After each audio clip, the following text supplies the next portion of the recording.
아버지, 쓸데없는 고집 피우지 마시고 얌전히 지장이나 찍으시죠. 어차피 이 배에서 살아서 나갈 일은 없으니까요. 망망대해 한가운데 떠있는 거대한 호화 요트. 그곳은 친아들이 늙고 병든 아버지를 가둔 끔찍한 해상 감옥이었습니다. 억지로 약물이 투여되던 강 회장은 생사를 찍고 링거 바늘을 뽑아냈습니다. 그리고 뚝뚝 떨어지는 검붉은 피로 냅킨에 글씨를 적어내렸죠. 같은 시각 수리 의뢰를 받고 차가운 바다 밑으로 들어간 다이버 김태호. 그는 요트 밑바닥 유리창 너머로 자신을 향해 펼쳐진 피 묻은 쪽지를 보게 됩니다. 이 배는 감옥입니다. 살려주세요. 죽어가는 노인과 눈이 마주친 순간 순박했던 다이버의 눈빛은 무자비한 맹수처럼 차갑게 돌변했습니다. 돈과 권력에 미쳐 아버지를 버린 페류나를 향한 전직 특수부대 에이스의 압도적이고 처절한 참교육이 지금부터 시작됩니다. 사연 시작 전 구독 눌러주시고 어디서 듣고 계신지 댓글 남겨주시면 그곳에 행복과 행운이 가득하기를 바라겠습니다. 바닷바람이 매섭게 불어오는 허름한 바닷가 마을의 낡은 슬레이트 지붕집입니다. 방 안에는 매캐한 약 냄새가 짙게 깔려 있습니다. 김태호가 굳은 살 박인 투박한 손으로 오랜 지병을 앓고 누워있는 늙은 어머니의 앙상한 다리를 조심스럽게 주무릅니다. 어머니가 밭은 기침을 하며 김태호의 거친 손을 덥석 잡았습니다. 태호야, 애비 없는 자식으로 태어나서 평생 고생만 하는구나. 어머니가 젖은 눈으로 김태호의 얼굴을 쓰다듬으며 말했습니다. 어머니, 무슨 그런 섭섭한 말씀을 하세요. 저 하나도 안 힘들어요. 다리 주물러 드리니까 시원하시죠? 김태호가 환하게 웃으며 어머니의 손을 마주 잡고 대답했습니다. 네가 밤낮으로 찬 바닷물에 들어가서 고생하는 거 생각하면 내 속이 시커멓게 탄다. 이 몹쓸 병이 빨리 떨어져야 우리 아들 어깨가 가벼워질 텐데. 어머니가 긴 한숨을 내쉬며 말했습니다. 걱정 마세요. 제가 돈 많이 벌어서 서울에서 제일 좋은 병원 모시고 갈 겁니다. 싹 다 고쳐드릴 테니까 눈 꼭 감고 푹 쉬세요.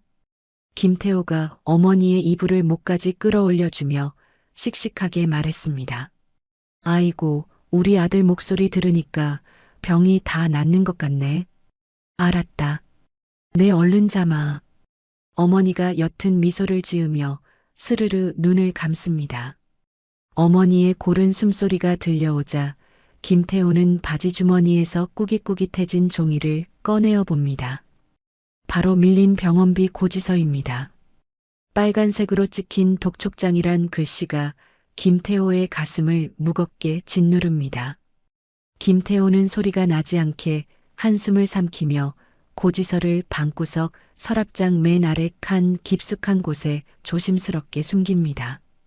방문을 열고 마루로 나온 김태호가 거친 바닷바람에 사가버린 낡은 잠수복을 펼쳐놓고 꼼꼼하게 깁기 시작합니다. 잠수복 수선을 마친 김태호가 부엌으로 들어가 가스레인지 불을 켭니다. 어머니가 내일 아침 드실 따뜻한 미역국을 끓이기 위해 냄비에 참기름을 두르고 미역을 달달 볶습니다. 비좁은 부엌에 더운 열기가 차오르자 김태호가 입고 있던 낡은 티셔츠를 훌렁 벗어 던집니다. 김태호의 넓은 등과 탄탄한 어깨 위로 깊게 패인 거대한 흉터들이 백열등 불빛 아래 고스란히 드러납니다. 칼에 베이고 총탄에 스친 것 같은 끔찍한 흉터들은 평범한 소시민이 겪을 수 없는 험난한 과거의 훈장들입니다. 미역국 냄새가 집안으로 구수하게 퍼져나갑니다. 전복이라도 듬뿍 넣고 끓여드려야 기운을 차리실 텐데. 김태호가 국자를 천천히 저으며 혼잣말을 웅얼거렸습니다. 김태호는 오늘 낮에도 푼돈이라도 벌기 위해 항구 주변 식당과 수산시장을 땀이 나도록 돌며 수중보수 전단지를 돌렸습니다. 생명이 위험한 깊은 바다에 들어가는 심에 잠수 작업도 절대 마다하지 않고 악착같이 하루하루를 버텨냅니다. 당장 내일 아침 결제해야 할 어머니의 밀린 병원비와 비싼 약값을 마련하기 위해서는 찬물 더운 물 가릴 처지가 아닙니다. 한편 그 시각 육지에서 까마득히 떨어진 망망대의 한가운데입니다. 거대한 호화 요트 한 척이 칠흑 같은 밤바다 위에 조용히 떠 있습니다. 요트의 갑판 위에는 군복을 연상케 하는 검은 정장을 입은 험악한 인상의 사설 경호원들이 삼엄하게 경비를 서고 있습니다. 경호원들의 허리춤에는 무전기와 시커먼 무기들이 단단히 채워져 있습니다. 겉보기엔 재벌가의 평화롭고 화려한 휴양시설 같지만 요트 주변의 공기는 핏기가 가실 만큼 서늘합니다. 파도 치는 소리 외에는 아무런 인기척도 들리지 않는 이 거대한 배는 마치 세상과 완벽히 단절된 해상 요새나 지옥 같은 감옥처럼 보입니다. 요트 내부의 가장 깊숙한 곳에 위치한 최고급 VIP 객실입니다. 대한그룹의 창업주 강명식 회장이 하반신과 허리가 휠체어에 단단히 결박된 채 앉아 있습니다. 강명식 회장의 핏기 없는 앙상한 팔뚝에는 두꺼운 링거 바늘이 깊숙이 꽂혀 있습니다. 정체를 알 수 없는 탁한 약물이 링거줄을 타고 강명식 회장의 혈관으로 쉴 새 없이 떨어져 내립니다. 강명식 회장의 장남 강성민 부회장이 비싼 양복을 입고 휠체어 앞에 오만하게 서 있습니다. 아버지, 이제 그만 쓸데없는 고집 피우시고 얌전히 여기 지장 하나만 딱 찍으시죠. 강성민이 탐욕스러운 미소를 지으며 말했습니다. 강성민이 책상 위에 놓인 주식 양도 계약서를 강명식 회장의 얼굴 앞으로 바싹 들이밀었습니다. 강명식 회장의 입술이 파르르 떨리지만 약물 때문에 목소리가 밖으로 쉽게 나오지 않습니다. 아직도 상황 파악이 안 되십니까? 아버지는 이제 아무것도 스스로 할 수 없는 불쌍한 치매 노인일 뿐입니다. 강성민이 강명식 회장의 어깨를 거칠게 치며 조롱하듯 말했습니다. 이 천하의 몹쓸 놈. 강명식 회장이 쉰 목소리로 간신히 내뱉었습니다. 다 아버지가 자초하신 일 아닙니까? 진작에 순순히 저한테 그룹을 넘기셨으면 이런 험한 꼴은 안 보셨을 텐데요. 강성민이 차가운 눈빛으로 아버지를 노려보며 대답했습니다. 내가 살아있는 한 너같이 피도 눈물도 없는 놈에게 내 평생의 피땀을 넘겨줄 수는 없다. 강명식 회장이 고개를 가로저으며 외쳤습니다. 아버지가 살아계시다고요? 밖에서 사람들은 아버지가 치매에 걸려 언제 돌아가실지 모른다고 생각합니다. 오늘 이 서류에 도장만 찍히면 아버지는 세상에서 아주 조용히 사라지실 겁니다. 강성민이 이빨을 드러내며 으르렁거렸습니다. 언젠가 천벌을 받을 것이다. 강명식 회장이 두 눈을 부릅뜨고 소리쳤습니다. 천벌은 제가 아니라 아버지가 먼저 받으시는 중이죠. 자, 이제 그만 저항하시고 손가락 이리 내놓으십시오. 강성민이 강명식 회장의 오른손을 짐승처럼 잡아챘습니다. 강성민이 강명식 회장의 엄지손가락에 억지로 붉은 인주를 잔뜩 묻힙니다. 강명식 회장이 온 힘을 다해 묶인 몸을 비틀며 손을 빼내려 하지만 치매 약물에 취한 노인의 힘으로는 역부족입니다. 가만히 좀 계세요. 좋게 말할 때 도장 찍고 편하게 가시란 말입니다. 강성민이 핏대를 세우며 고함을 질렀습니다. 강성민이 억지로 아버지의 손가락을 계약서 위로 짓눌러 버립니다. 선명한 붉은 지장이 주식 양도 계약서 한가운데 쾅 찍히고 맙니다. 강성민이 만족스러운 표정으로 계약서를 번쩍 집어들고 미친 듯이 웃음을 터뜨립니다. 이제 대한그룹은 완벽하게 제 겁니다.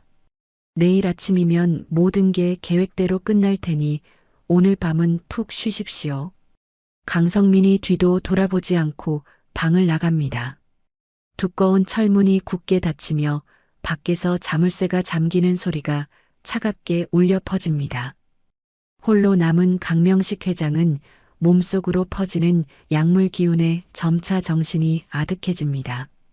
하지만 강명식 회장은 이빨로 자신의 혀를 강하게 깨물며 억지로 정신줄을 붙잡습니다. 입가로 붉은 피가 한 줄기 주르륵 흘러내립니다. 강명식 회장은 아까 강성민이 억지로 지장을 찍게 할 때 바닥에 떨어졌던 하얀 냅킨 조각을 재빨리 발로 밟아당깁니다. 최소한으로만 움직일 수 있는 떨리는 손을 뻗어 냅킨 조각을 집어든 강명식 회장이 그것을 필사적으로 등 뒤 바지춤에 쑤셔 넣습니다. 노인의 탁한 눈빛에는 아직 살아서 밖으로 나가겠다는 처절한 생존 본능이 짐승처럼 번뜩입니다. 다시 항구 마을의 작은 집입니다. 고된 하루를 마치고 어머니 곁에 누워 쪽잠을 청하던 김태호의 낡은 휴대전화가 요란하게 울리기 시작합니다. 어머니가 잠에서 깰까봐 깜짝 놀란 김태호가 전화를 들고 마루로 황급히 뛰어나갑니다. 화면에 평소 일거리를 쏠쏠하게 연결해주던 단골 인력 소개소 사장의 이름이 떠 있습니다. 여보세요? 사장님, 이 늦은 밤에 무슨 일이세요? 김태호가 졸린 눈을 비비며 전화를 받았습니다. 태호야, 자고 있었냐?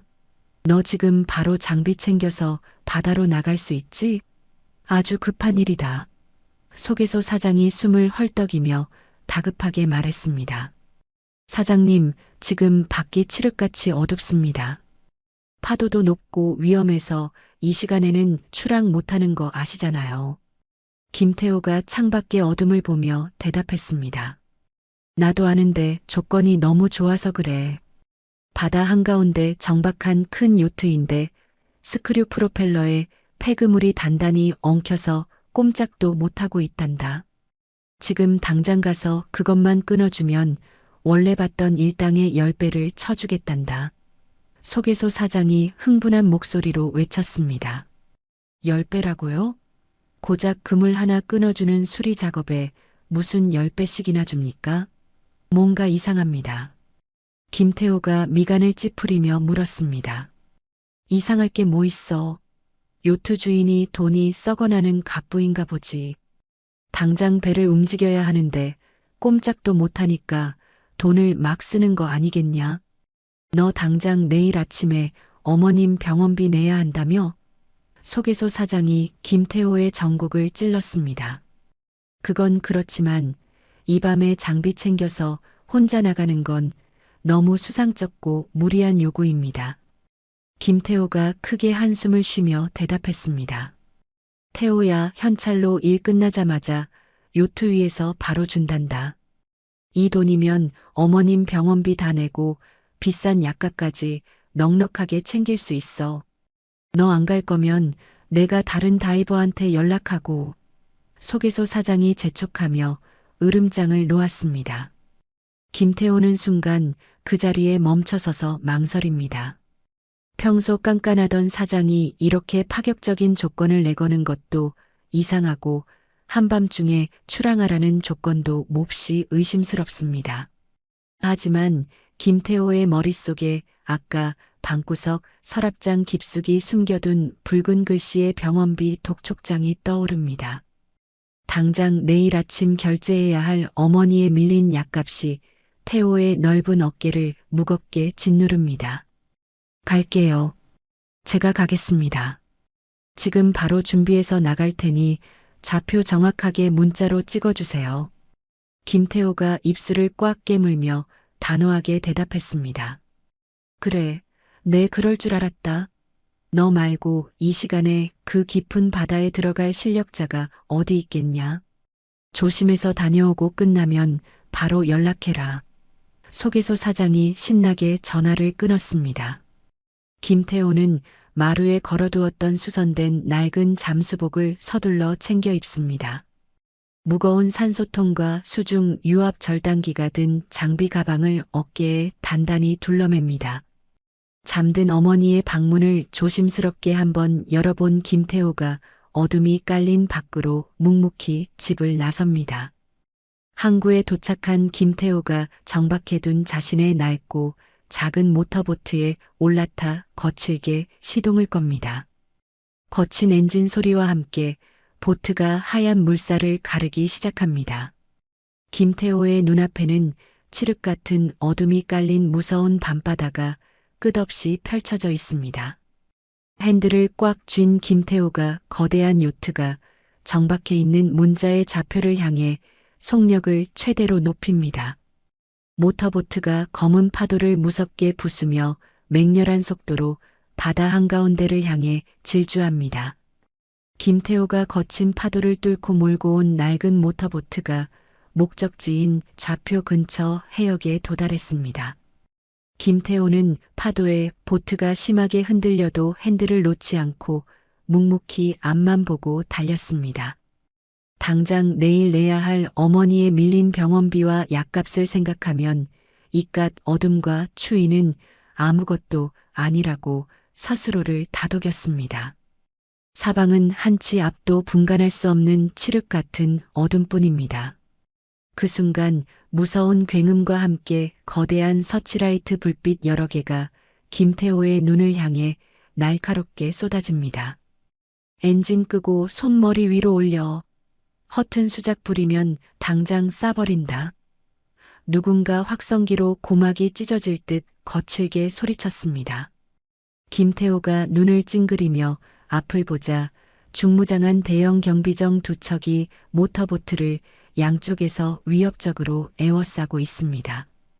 경비정에서 검은 정장을 입은 사내들이 굵은 밧줄을 타고 김태호의 배로 훌쩍 뛰어내립니다.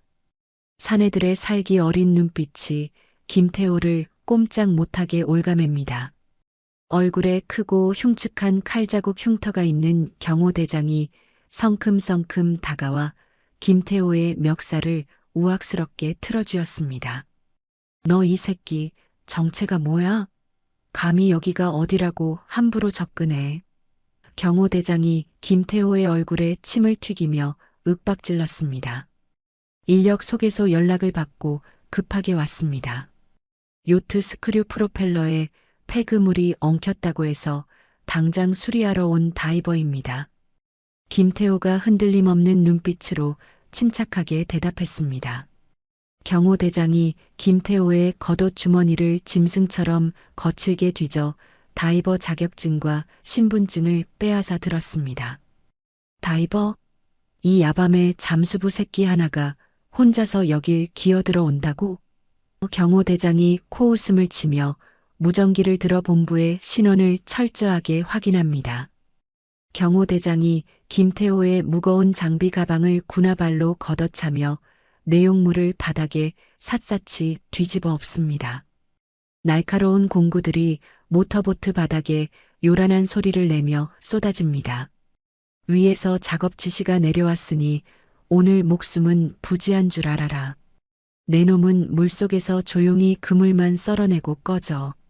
단 한 발자국이라도 우리 배 갑판 위로 올라오면 그 즉시 대가리에 바람 구멍을 내주마. 경호대장이 허리춤에 찬 시커먼 권총 손잡이를 툭툭 치며 살벌하게 위협했습니다. 알겠습니다.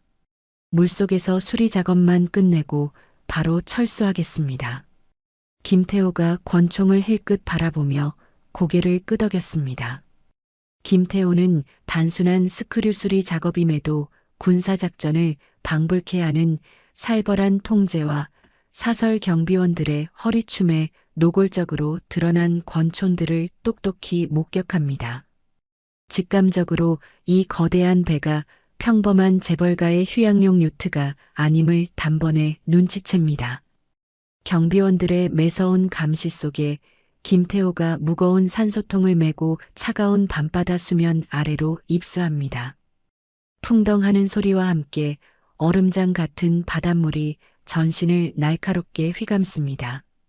시야를 가리는 탁한 물속에서도 김태호는 머리에 단 랜턴 불빛 하나에 의지해 거대한 요트 하부로 거침없이 헤엄쳐 들어갑니다.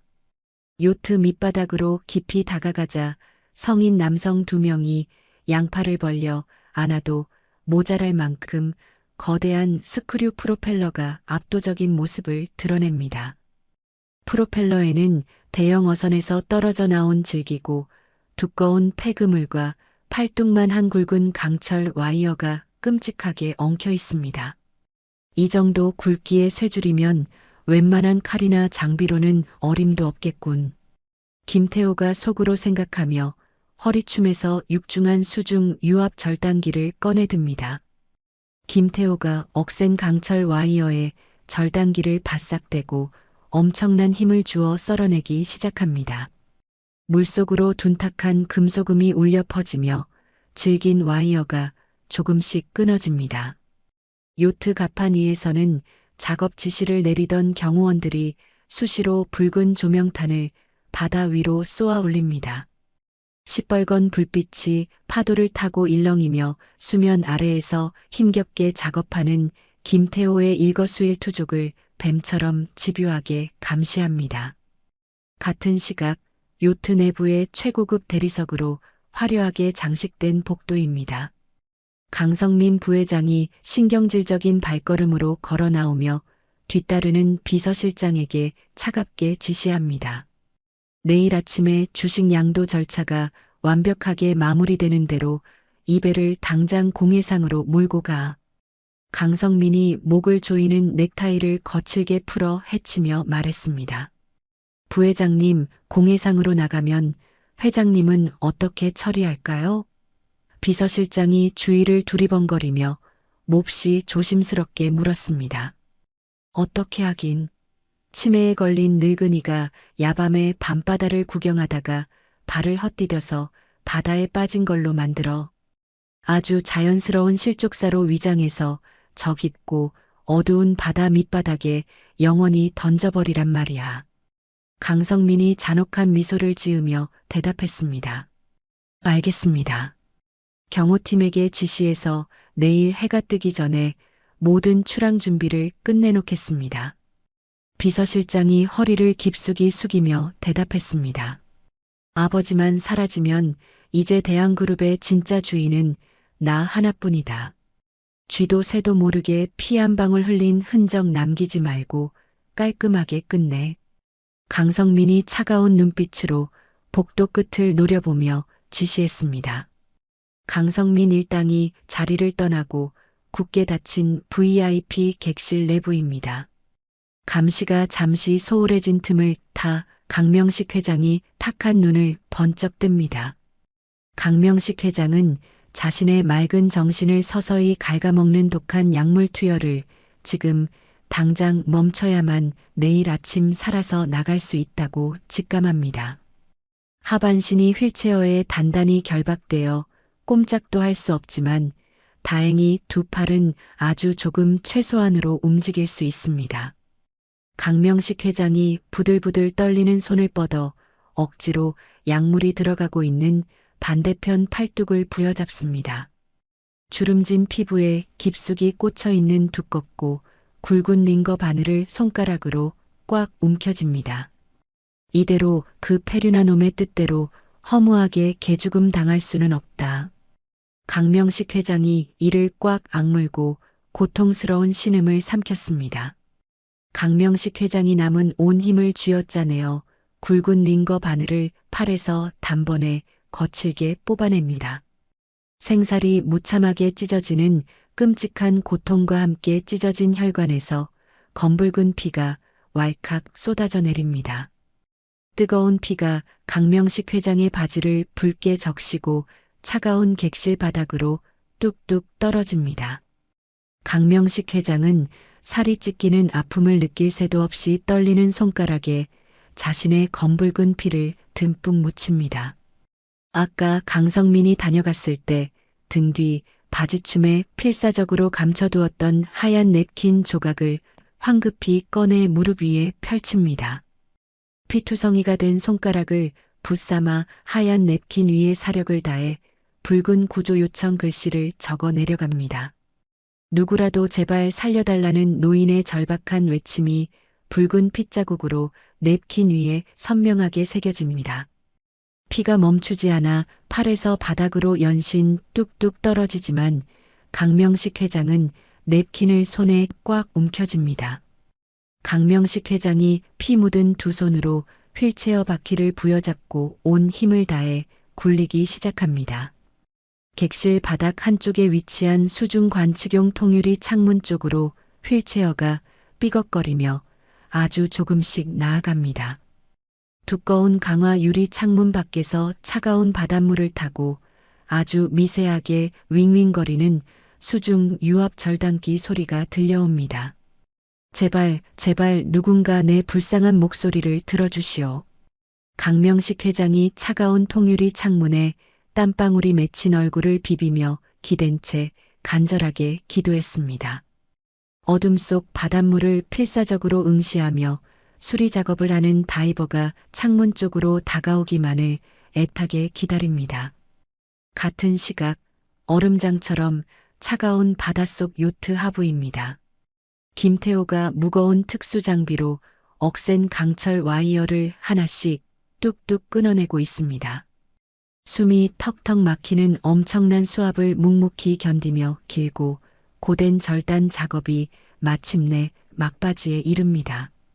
마지막 남은 와이어를 완전히 끊어낸 김태호가 거친 숨을 몰아쉬며 고개를 옆으로 돌립니다. 그때 요트 하부 구조물 한 구석에서 밖으로 희미하게 새어나오는 노란 불빛을 발견합니다. 산소통의 잔압계 바늘이 이미 붉은색을 가리키며 산소가 얼마 남지 않았음을 경고합니다. 당장 수면 위로 올라가야 할 위급한 상황이지만 김태호는 불빛이 흘러나오는 두꺼운 강화 유리창 쪽으로 홀린 듯이 조심스럽게 헤엄쳐 다가갑니다. 김태호가 두꺼운 통유리 창문에 바짝 붙어 머리에 달린 랜턴 불빛을 객실 내부로 비춥니다. 랜턴의 환한 불빛이 어두운 객실 안을 비추는 순간 김태호의 두 눈이 크게 떠집니다. 초점 없는 탁한 눈으로 힘겹게 숨을 헐떡이며 휠체어에 꽁꽁 묶여있는 노인의 앙상한 모습이 김태호의 시야에 가득 들어옵니다. 노인은 창밖에 다이버를 발견하자마자 구원의 동아줄을 잡은 듯 사력을 다해 앙상한 손을 뻗습니다. 노인이 피투성이가 된 손으로 붉은 글씨가 선명하게 적힌 냅킨 조각을 차가운 유리창에 찰싹 밀착시킵니다.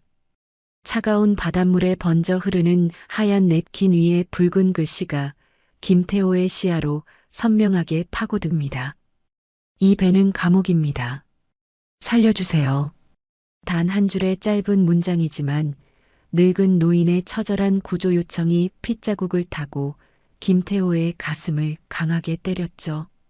김태호가 깜짝 놀라 머리에 달린 랜턴 불빛을 황급히 끄고 두꺼운 강화 유리창에 얼굴을 더 가까이 가져다 댑니다. 바로 그 순간 검은색 구두 하나가 무자비하게 날아와 휠체어에 앉아있던 강명식 회장의 가슴팍을 거칠게 걷어찹니다. 어딜 허락도 없이 마음대로 돌아다니십니까? 험악한 남자의 목소리가 두꺼운 유리를 뚫고 물속까지 둔탁하게 울려 퍼집니다. 강명식 회장이 고통스러운 신음을 뱉으며 차가운 객실 바닥으로 처참하게 고꾸라집니다. 하반신이 묶인 채로 바닥에 쓰러지는 끔찍한 상황에서도 강명식 회장의 끈질긴 정신력은 빛을 발합니다. 강명식 회장은 찰나의 순간 피 묻은 냅킨을 자신의 몸통 아래로 재빠르게 깔아 완벽하게 은폐합니다. 검은 양복을 입은 덩치 큰 경호원들이 객실 안으로 우르르 들이닥쳐 강명식 회장의 어깨를 짓누릅니다. 당장 창문 커튼부터 쳐. 밖에서 불빛이 새어나가면 어쩌려고 그래. 경호원이 신경질적으로 소리치며 거대한 벨벳 커튼을 거칠게 닫아버립니다.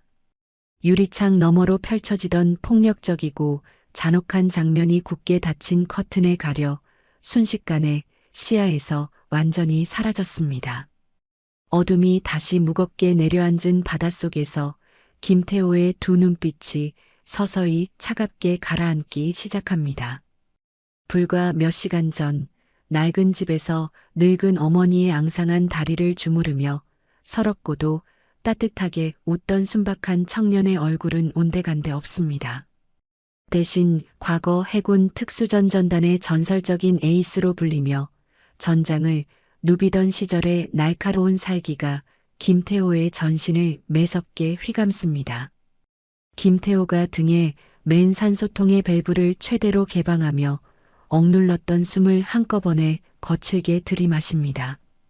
김태호가 엄청난 하체 근육을 이용해 폭발적인 힘으로 물살을 차며 거대한 물보라와 함께 수면 위로 무섭게 솟구쳐 오릅니다. 푸악하는 거친 마찰음과 함께 김태호가 수면 위로 머리를 불쑥 내밉니다. 요트 갑판 위에서 삼엄하게 경계를 서던 경호원들이 일제히 김태호의 머리를 향해 서치라이트를 비추고 시커먼 총구를 겨누죠. 김태호는 당황한 다이버처럼 일부러 허둥지둥하는 척하며 프로펠러에서 잘라낸 굵은 폐그물 뭉치를 갑판 위로 힘껏 던져 올립니다. 아휴, 바닷물이 너무 차가워서 얼어 죽을 뻔했네. 스크류 수리 작업 완벽하게 다 끝났습니다. 김태호가 태연하게 손을 흔들며 큰 소리로 외쳤습니다. 얼굴에 흉터가 있는 경호대장이 갑판에 묵직하게 떨어진 거대한 폐그물과 강철 와이어를 발로 툭툭 건드려 꼼꼼하게 확인합니다. 작업 끝났으면 수고했다. 당장 내놈 배로 돌아가서 눈앞에서 사라져라. 경호대장이 허리춤에 권총을 내리며 매몰차게 손짓합니다. 예, 지금 바로 철수하겠습니다. 입금은 인력 소개소 사장님 통해서 약속한 대로 확실하게 해주십시오. 김태호가 작은 모터보트의 엔진 시동을 거칠게 걸며 굽실거리듯 대답했습니다. 김태호의 작은 모터보트가 하얀 거품을 일으키며 거대한 요트를 뒤로하고 맹렬하게 멀어지기 시작합니다. 경호대장은 김태호의 보트가 수평선 너머 칠흑 같은 어둠 속으로 완전히 사라질 때까지 고성능 망원경으로 집요하게 감시합니다. 보트의 흔적이 시야에서 완벽하게 지워지자 경호대장이 옷깃에 달린 무전기를 들어 올렸죠. 부회장님, 수리 작업하던 다이버놈 방금 철수했습니다.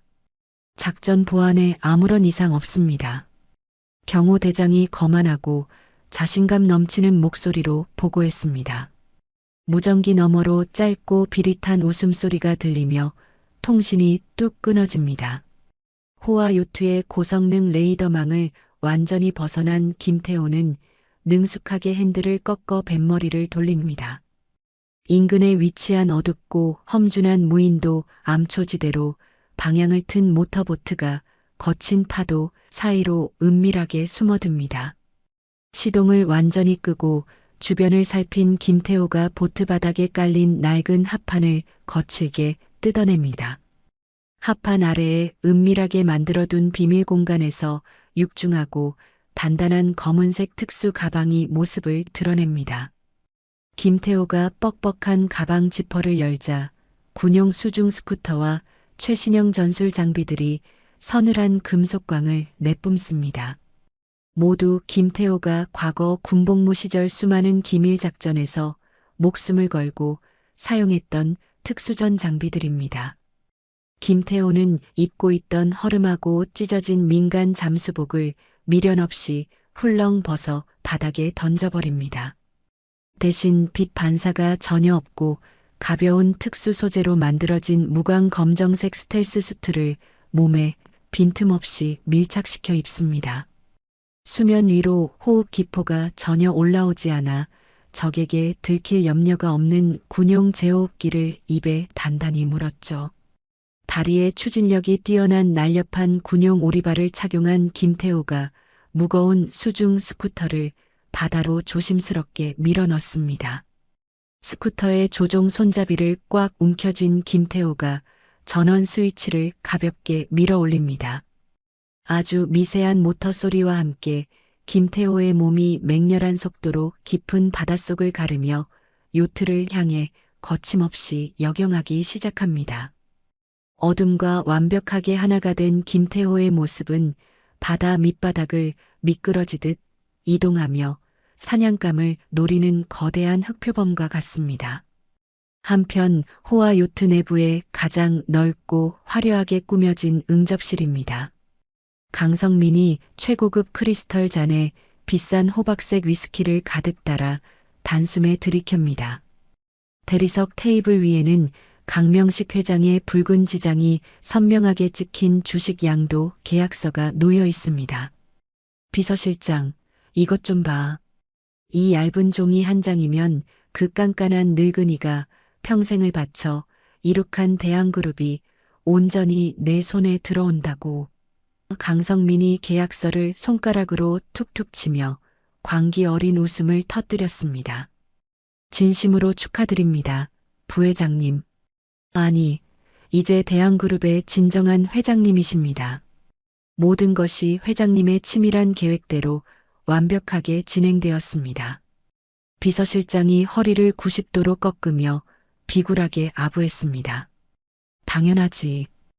평생 나를 무시하고 짓밟았던 아버지는 이제 쓸모를 다했어.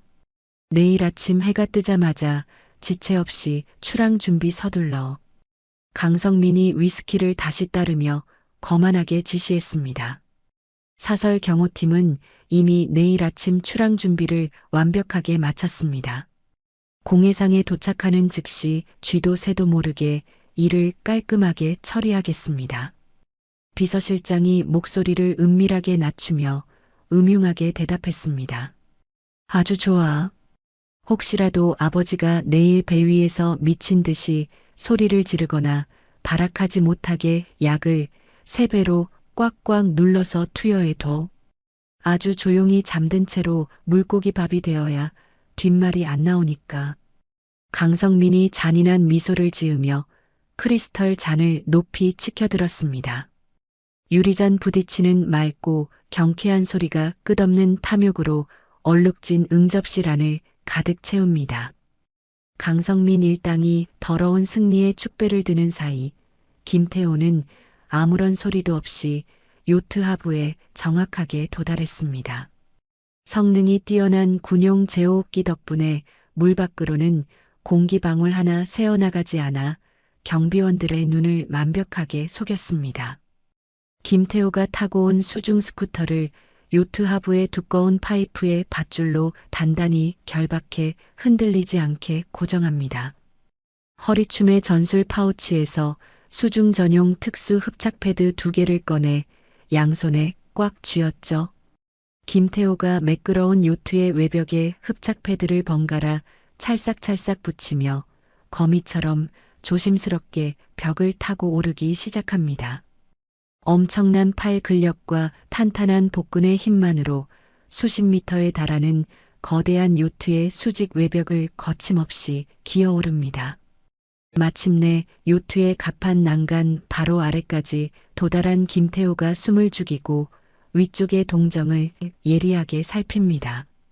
갑판 위에서는 소음기가 달린 기관단총을 맨 덩치 큰 용병 2명이 담배를 피우며 지루하게 잡담을 나누고 있습니다. 아, 밤바다 바람 엄청나게 차갑네. 그깟 침에 걸린 늙은이 하나 지키는데 무슨 군대처럼 경비를 이렇게 빡세게 서라는 거야. 한 용병이 담배 연기를 밤하늘로 길게 뿜으며 불평했습니다. 쓸데없는 소리 하지 말고 말 조심해. 돈을 산더미처럼 받았으면 주는 대로 입 닥치고 일이나 해. 어차피 내일 아침이면 다 물거품으로 끝날 일이니까. 다른 용병이 꽁초를 바다로 툭 던지며 짜증스럽게 대답했죠. 두 용병이 대화를 마치고 방심한 채 몸을 돌려 반대편으로 걸어가려는 찰나의 순간입니다. 김태호가 흡착 패드를 과감하게 버리고 양손으로 갑판의 쇠난간을 붙잡은 채 맹수처럼 갑판 위로 훌쩍 날아오릅니다. 발소리 하나 없이 갑판에 가볍게 착지한 김태호가 눈 깜짝할 사이에 두 용병의 등 뒤로 유령처럼 파고듭니다. 김태호의 굵고 단단한 두 팔이 마치 강철 올가미처럼 두 용병의 기도를 동시에 꽉 조여버립니다. 덩치 큰 용병들이 놀라 발버둥 치며 벗어나려 하지만 김태호의 엄청난 악력 앞에 아무런 비명도 내지 못합니다. 단 3초 만에 뇌로 가는 혈류가 차단된 용병들의 몸이 밧줄 끊어진 인형처럼 축 늘어지며 기절해버리죠. 김태호는 기절한 두 사람의 무거운 뒷덜미를 잡고 배점 밖으로 부드럽게 밀어 차가운 바다로 던져버립니다.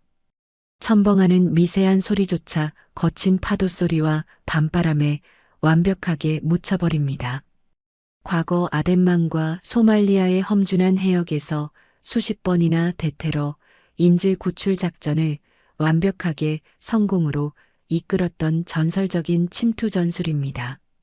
그 무자비하고 압도적인 인간 병기의 전투 기술이 지금 망망대해에 떠있는 화려한 호화 요트 위에서 다시 한번 소리 없이 펼쳐지고 있습니다. 김태호가 바다로 던져버린 용병의 옷깃에서 탈취한 무전기를 자신의 귀에 바짝 가져다 댑니다. 무전기 너머로 사설 경호원들이 주고받는 은밀한 교신 내용이 끊임없이 흘러나옵니다.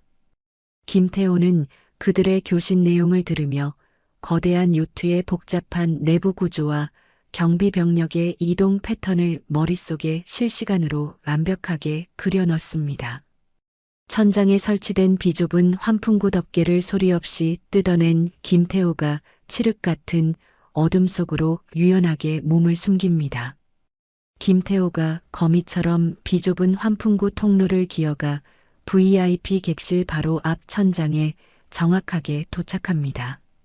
환풍구 틈새로 내려다본 복도에는 덩치가 산만한 3명의 정예 경호원들이 객실 문 앞을 철통같이 지키고 있습니다. 김태호가 천장 덮개를 발로 강하게 차고 복도 바닥으로 고양이과 동물처럼 가볍게 착지합니다. 누구야? 어떻게 여기까지 들어왔어? 경호원 하나가 깜짝 놀라며 허리춤에 권총을 다급하게 뽑으려 합니다. 하지만 과거 수많은 실전에서 단련된 김태호의 움직임이 훨씬 빠르고 치명적입니다. 김태호가 손에 쥐고 있던 섬광탄 대용의 강력한 전술 조명을 경호원들의 눈앞에서 최대 밝기로 번쩍 터뜨립니다. 내 눈. 아무것도 안 보여. 3명의 경호원이 한꺼번에 시력을 잃고 두 손으로 눈을 감싸주며 비틀거립니다. 김태호가 서늘한 전술 단검을 거꾸로 쥐고 단단한 칼자루 끝으로 첫 번째 경호원의 관자놀이를 정확하고 묵직하게 내리칩니다. 두 번째 경호원의 명치를 무릎으로 강하게 올려친 김태호가 몸을 팽이처럼 회전하며 세 번째 경호원의 턱에 칼자루를 자비 없이 꽂아 넣습니다. 건장한 체격의 3명의 정예 경호원들이 단 5초 만에 바닥으로 픽픽 쓰러져 완벽하게 기절해버리죠. 김태호가 객실 문에 달린 복잡한 전자도어록에 소형 해킹 장비를 거침없이 꽂아 넣습니다. 기계 화면에 초록색 숫자들이 빠르게 지나가더니 삐빅하는 경쾌한 소리와 함께 굳게 잠겨있던 두꺼운 철문이 사르르 열립니다. 어둡고 차가운 객실 안으로 들어선 김태호의 시야에 몹시 처참한 광경이 들어옵니다. 강명식 회장이 피투성이가 된 채 휠체어에서 바닥으로 고꾸라져 가쁜 숨을 헐떡이며 몰아쉬고 있습니다. 강명식 회장이 어둠 속에서 불쑥 나타난 검은 수트 차림의 사내를 보고 극심한 공포에 질려 뒷걸음질을 칩니다. 살려주게. 내 돈은 얼마든지 줄 테니 제발 목숨만은 살려주시오. 강명식 회장이 피 묻은 두 손을 싹싹 빌며 애원했습니다. 김태호가 얼굴을 가리고 있던 마스크를 벗어 던지고 강명식 회장 앞으로 다가가 한쪽 무릎을 꿇습니다. 강명식 회장의 탁한 두 눈이 김태호의 얼굴을 확인하고는 믿을 수 없다는 듯 크게 흔들리기 시작합니다. 아까 수중 관측용 유리창 너머로 애타게 구조 요청을 보냈던 바로 그 다이버임을 단번에 깨달은 것이죠. 회장님, 안심하십시오. 저는 사람을 살리는 구조 전문가입니다. 김태호가 강명식 회장의 떨리는 어깨를 꽉 붙잡으며 귓가에 낮고 다정하게 속삭였습니다. 김태호가 단검을 꺼내 강명식 회장의 하반신을 잔인하게 옥죄고 있던 두꺼운 가죽 결박을 단숨에 끊어냅니다. 다이버 양반, 정말 고맙소. 내가 이대로 짐승처럼 묶여서 비참하게 죽는 줄만 알았소. 강명식 회장이 김태호의 굵은 팔을 부여잡고 뜨거운 눈물을 왈칵 쏟아냈습니다. 다치신 곳은 없으십니까? 서둘러서 이 지옥 같은 배 밖으로 나가셔야 합니다. 김태호가 강명식 회장을 조심스럽게 부축해 일으키며 걱정스럽게 물었습니다. 내 친아들 놈이 날 치매 환자로 몰아서 평생 일군 회사를 전부 강탈했소. 내일 아침 배를 공해상으로 몰고 가서 나를 저 깊은 바다에 던져 죽일 작정이라오. 강명식 회장이 분노와 슬픔으로 온몸을 파르르 떨며 참혹한 진실을 털어놓았습니다. 친아들이 아버지를 바다에 버린단 말입니까? 김태호의 굵은 눈썹이 매섭게 꿈틀거리며 목소리가 굳어졌습니다. 돈과 권력에 미쳐서 제 아비의 목숨까지 앗아가려는 짐승만도 못한 페류나 놈이요. 강명식 회장이 가슴을 주먹으로 치며 피를 토하듯 오열했습니다.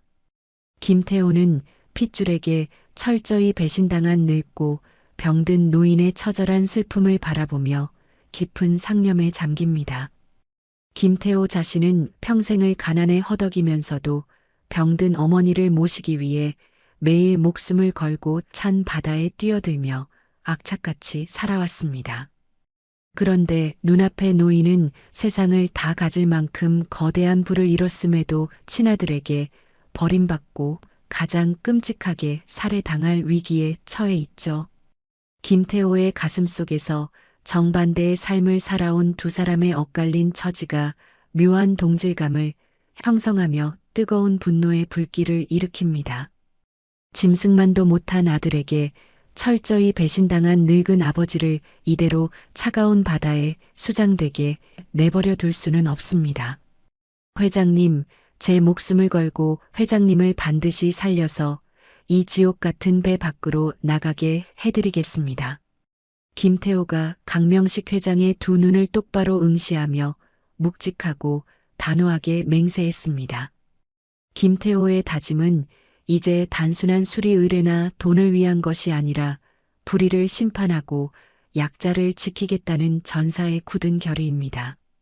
바로 그때 김태호의 허리춤에 매달린 무전기에서 지지직거리는 날카로운 파열음이 신경질적으로 울립니다. VIP 객실 앞 경비조, 순찰 교대 시간이다. 응답하라. 당장 대답하지 못해. 경호대장의 의심 가득하고 험악한 목소리가 복도 전체를 쩌렁쩌렁 울립니다. 김태호가 재빨리 무전기의 전원을 꺼버렸지만 이미 엎질러진 물입니다. 객실 밖 복도 저 끝에서 수십 명의 용병들이 요란하게 군화 발소리를 내며 짐승 떼처럼 달려오는 소리가 들려옵니다. 철칵철칵하며 무자비한 자동 소총을 장전하는 쇳소리가 굳게 닫힌 방문 너머로 섬뜩하게 다가옵니다. 이런 들켰군.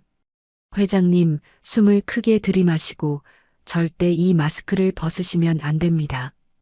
김태호가 자신의 가방에서 예비용 산소 마스크를 꺼내 강명식 회장의 얼굴에 단단히 씌웠습니다.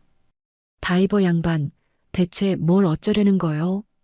강명식 회장이 산소 마스크 너머로 두 눈을 동그랗게 뜨며 놀란 목소리를 냈습니다. 바닷속으로 길을 뚫을 겁니다. 저만 꽉 잡으십시오. 김태호가 짧게 대답하며 객실 바닥에 위치한 거대한 수중 관측용 통유리 창문으로 다가갑니다. 김태호가 전술 파우치에서 소형 시사 폭약을 꺼내 두꺼운 강화 유리창 정중앙에 찰싹 부착합니다. 문 당장 부숴. 안에 있는 놈들 전부 벌집으로 만들어버려. 복도 밖에서 경호대장의 악에 바친 고함 소리가 터져 나옵니다. 쾅쾅거리며 두꺼운 철문을 도끼로 무자비하게 찍어 누르는 소리와 함께 객실 문이 안쪽으로 거칠게 찌그러지기 시작합니다. 김태호가 강명식 회장의 허리를 한 팔로 꽉 끌어안은 채 거침없이 폭파 스위치를 꾹 누릅니다. 엄청난 폭발음이 요트 전체를 뒤흔들며 고막을 찢을 듯 울려 퍼지고 두꺼운 강화 유리가 산산조각이 나버립니다. 유리창이 깨지자마자 어마어마한 수압을 가진 거센 바닷물이 폭포수처럼 객실 안으로 무섭게 밀려 들어옵니다. 부서진 문을 뚫고 객실로 미친 듯이 들이닥치던 수십 명의 용병들이 거대한 바닷물 쓰나미에 휩쓸려 종이장처럼 나동그라집니다. 시커먼 소총과 무전기가 거센 물살에 휩쓸려 사방으로 날아가고 용병들은 짠물을 들이마시며 고통스러운 비명을 지릅니다. 하얀 물보라가 미친 듯이 소용돌이치며 순식간에 객실 안의 수압이 바깥 바다의 수압과 동일해지는 평형 상태가 됩니다. 수중 침투와 탈출의 달인인 김태호는 바로 그 찰나의 순간을 절대 놓치지 않습니다. 김태호가 엄청난 다리 힘으로 바닥을 강하게 박차며 강명식 회장을 안은 채 깨진 창문 밖의 심해로 어뢰처럼 쏘아져 나갑니다. 산산조각 난 날카로운 유리 파편들을 아슬아슬하게 피하며 두 사람은 칠흑 같은 바닷속으로 완벽하게 탈출합니다. 차가운 바닷물 속에서 강명식 회장이 놀라 허우적거리지만 김태호가 그의 어깨를 단단히 붙잡아 안심시킵니다. 김태호가 아까 요트 하부 두꺼운 파이프에 묶어두었던 수중 스쿠터로 빠르게 헤엄쳐 갑니다. 강명식 회장의 몸을 수중 스쿠터에 굵은 밧줄로 단단히 결박한 김태호가 스쿠터의 최대 출력 버튼을 힘껏 당깁니다. 강력한 모터가 거칠게 회전하며 두 사람의 몸이 바다 밑바닥을 향해 총알처럼 미끄러져 내려갑니다. 요트 위에서는 아버지가 눈앞에서 탈출했다는 사실을 알게 된 강성민 부회장이 분노의 괴성을 지르며 갑판을 쿵쿵 내리찍고 있습니다. 무장 경비정들이 바다 위로 거대한 소나 전파를 쏘아대며 도망친 두 사람을 미친 듯이 탐지하기 시작합니다. 하지만 김태호는 경비정의 소나 탐지망을 비웃기라도 하듯 복잡하고 험준한 해저 암초 지형을 따라 교묘하게 빠져나갑니다. 수중 스쿠터가 암초지대의 좁은 틈새를 날렵하게 통과하며 추격자들의 시야와 레이더망에서 완전히 벗어납니다. 한참을 바닷속으로 맹렬하게 질주하던 김태호가 마침내 아까 은밀하게 숨겨두었던 자신의 낡은 모터보트 아래로 솟아오릅니다. 수면 위로 올라온 김태호가 거친 숨을 몰아쉬며 강명식 회장을 보트 위로 번쩍 들어 올립니다. 회장님, 이제 안전합니다. 정신 똑바로 차리셔야 합니다. 김태호가 추위에 덜덜 떠는 강명식 회장에게 두꺼운 마른 담요를 덮어주며 말했습니다. 고맙소, 정말 고맙소. 자니가 나를 살렸소. 강명식 회장이 담요를 꽉 쥐며 젖은 눈으로 대답했습니다. 김태호가 모터보트의 엔진을 최고 출력으로 당기며 조종대를 거칠게 꺾습니다. 하얀 물보라를 길게 뿜어내며 김태호의 작은 보트가 육지를 향해 전속력으로 도주하기 시작합니다. 동트기 전 희스무레한 새벽빛이 고요한 항구를 비춥니다.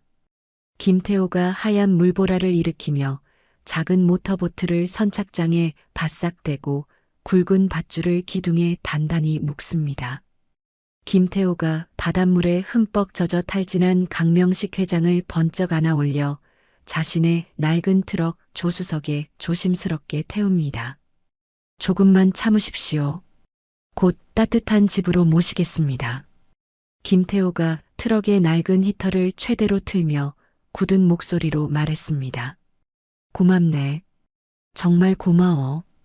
강명식 회장이 입술을 파르르 떨며 힘겹게 대답했습니다. 트럭이 비포장도로를 덜컹거리며 거칠게 달려 김태호의 어머니가 계신 시골집 마당에 도착합니다. 마루에는 밤새 바다로 나간 아들을 걱정하며 뜬 눈으로 밤을 지새운 어머니가 초조하게 서성이고 있습니다. 어머니가 피투성이가 된 낯선 노인을 등에 업고 들어오는 아들을 보며 화들짝 놀라 마당으로 달려나옵니다. 아이고, 태호야. 이 어르신은 대체 누구신데 이리 험한 꼴을 당하셨누? 어머니가 강명식 회장의 얼음장처럼 차가운 손을 부여잡고 비명을 지르듯 외쳤습니다. 어머니, 바다에 빠져서 돌아가실 뻔한 분을 구조했습니다. 당장 따뜻한 아랫목에 이불 좀 두껍게 깔아주세요. 김태호가 강명식 회장을 방 안으로 모시며 다급하게 대답했습니다. 어머니는 낯선 사람의 방문에 아무런 조건이나 의심도 없이 장롱에서 가장 두껍고 깨끗한 무명 솜니불을 꺼내 바닥에 넓게 펴니다. 어머니가 부엌에서 따뜻한 물을 대야에 떠와서 수건을 적신 뒤 덜덜 떠는 강명식 회장의 얼굴과 흙 묻은 손발을 정성껏 닦아냅니다. 어르신, 이제 아무 걱정 마시고 푹 쉬세요. 우리 아들이 모시고 왔으니 여기는 아주 안전합니다. 어머니가 강명식 회장의 핏기 없는 손을 두 손으로 꼭 쥐며 다정하고 따뜻하게 말했습니다. 강명식 회장은 생면부지의 자신을 친가족처럼 진심으로 돌봐주는 늙은 여인의 따뜻한 온기에 꽁꽁 얼어붙었던 마음이 녹아내리며 뜨거운 눈물을 흘립니다. 며칠의 시간이 평화롭게 흐른 시골집의 맑은 아침입니다. 부엌에서 구수하게 끓어오르는 된장찌개 냄새가 앞마당까지 기분 좋게 퍼져나갑니다. 햇살이 드는 마루에 놓인 둥근 밥상에는 김이 모락모락 나는 하얀 쌀밥과 뚝배기에서 보글보글 끓는 된장찌개가 정갈하게 놓여 있습니다. 어르신, 차린 건 변변치 않지만 어서 오셔서 진지 좀 드세요. 어머니가 앞치마에 젖은 손을 닦으며 환하게 웃었습니다. 강명식 회장이 밥상 앞에 앉아 낡은 숟가락을 들고 된장찌개를 크게 한 입 떠먹습니다. 호박과 두부가 듬뿍 들어간 찌개의 구수하고 깊은 맛이 강명식 회장의 텅 빈 속을 든든하고 따뜻하게 채워줍니다. 아주머니, 정말 맛있습니다. 제가 평생 살면서 먹어본 음식 중에 가장 훌륭하고 귀한 맛입니다. 강명식 회장이 숟가락을 쥔 채 참았던 눈물을 뚝뚝 흘리며 목이 맨 소리로 말했습니다. 아이고, 촌에서 끓인 거친 음식에 뭘 그리 우십니까? 입에 맞으신다니 정말 다행입니다. 밥 더 있으니 많이 드시고 얼른 기운 차리세요. 어머니가 노릇하게 갓 구운 고등어 한 토막을 살을 발라 강명식 회장의 밥 위에 얹어주며 대답했습니다. 강명식 회장은 화려한 대저택에서 수십 명의 요리사가 산의 진미를 차려주는 밥을 먹으면서도 평생 한 번도 이런 사람의 온기를 느껴보지 못했습니다. 돈과 권력만을 쫓으며 가족의 정을 외면하고 삭막하게 살아왔던 자신의 지난 삶이 한없이 부끄러워집니다. 피 한 방울 섞이지 않았음에도 자신을 목숨 걸고 구해주고 이렇게 따뜻한 밥상까지 내어주는 두 모자의 진실한 정에 강명식 회장은 가슴 깊은 곳에서 벅찬 감동을 느낍니다. 아침 식사를 든든하게 마친 강명식 회장이 따뜻한 마루에 걸터 앉아 앞마당을 가만히 내다봅니다. 김태호가 얇은 셔츠 소매를 걷어붙이고 묵직한 도끼를 높이 치켜들어 장작을 내리치고 있습니다. 쩍하는 경쾌한 파열음과 함께 두꺼운 통나무가 단번에 정확히 두 동강이 납니다. 강명식 회장은 김태호의 압도적으로 탄탄한 체격과 군더더기 없이 절도 있는 움직임을 예리한 눈초리로 유심히 관찰합니다. 저 엄청난 파괴력과 침착함은 절대 평범한 다이버가 가질 수 없는 능력이란 것을 강명식 회장은 이미 눈치채고 있습니다.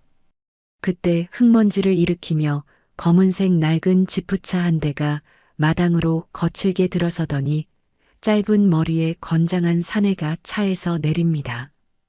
선배님, 저 왔습니다. 그동안 격조하셨습니까? 사내가 활짝 웃으며 김태호에게 달려가 빳빳하게 거수 경례를 합니다. 박중사, 네가 여길 다 웬일이냐? 부대 생활은 할만하고. 김태호가 도끼를 마당에 내려놓고 사내의 넓은 어깨를 두드리며 반갑게 맞이했습니다. 박중사라 불린 사내가 커다란 과일 상자와 영양제 상자를 마루에 조심스럽게 내려놓으며 강명식 회장에게 허리를 굽혀 인사를 합니다. 처음 뵙겠습니다. 저는 김태호 선배님과 해군 특수전전단에서 함께 근무했던 직속 후배입니다. 박 중사가 큰 소리로 씩씩하게 자신을 소개했습니다. 특수전전단이라고 했소? 그럼 태호 군이 과거에 군인이었단 말이오? 강명식 회장이 놀란 두 눈을 크게 뜨며 박 중사를 바라보고 물었습니다. 아이고, 어르신은 아직 모르셨습니까? 우리 태호 선배님은 저 멀리 아덴만 여명 작전부터 시작해서 나라의 기밀 작전이란 작전은 모조리 성공시킨 전설적인 특급 에이스 요원이셨습니다. 부대 안에서 선배님 이름 모르면 간첩입니다. 박 중사가 엄지손가락을 번쩍 치켜 세우며 자랑스럽게 대답했습니다. 그렇게 대단한 능력을 가진 사람이 대체 왜 군복을 벗고 저렇게 험한 바다 일을 하는 거요? 강명식 회장이 안타까운 표정을 지으며 다시 물었습니다.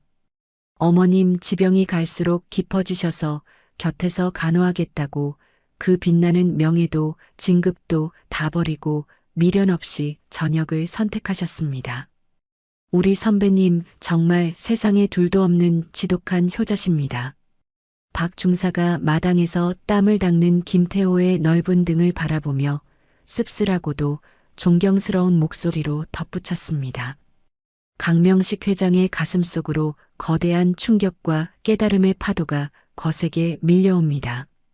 끝없는 권력과 돈에 미쳐 친아버지를 차가운 바다에 던져 죽이려 한 자신의 장남 강성민의 끔찍한 얼굴이 떠오릅니다.